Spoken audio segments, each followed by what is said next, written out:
तो 500 रुपये दे दो मेरे को अपने। ये 500 रुपये जो आपने मेरे से लिए, सबर कर, ये दो ना मेरे को जाने दे।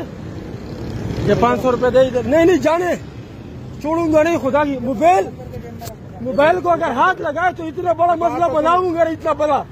अभी 15 कॉल मिलाता हूँ, छोड़ूंगा नहीं तो बंद नहीं करूंगा। और हाथ भी मोबाइल को ऐसा नहीं।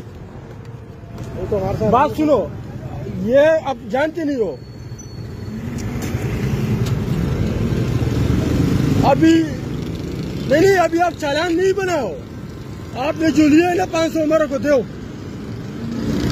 उसका भी मेरे पास रिकॉर्ड है, उसका भी आप टेंशन नहीं लो। अभी अपने इज्जत रखने तो ये पैसे मेरे को दो और खत्म करो। बगैर चालान के आपने पैसे लिए, बंद कर रखूंगा। अभी दो, हमने आपको माफ किया है अल्लाह की रजा के लिए। नहीं देगा, अब मसला बनाएगा, पूरा मसला बनाएगा। आपको कह रहा हूँ 500 रुपये इसने लिए आपके सामने।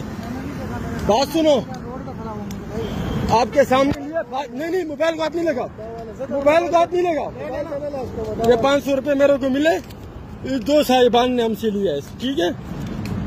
और मेरा जो है ना IG ट्रैफिक से दरखास्त है, इन लोगों को पहचाने। इन लोगों को नहीं, मेरे को करने दो।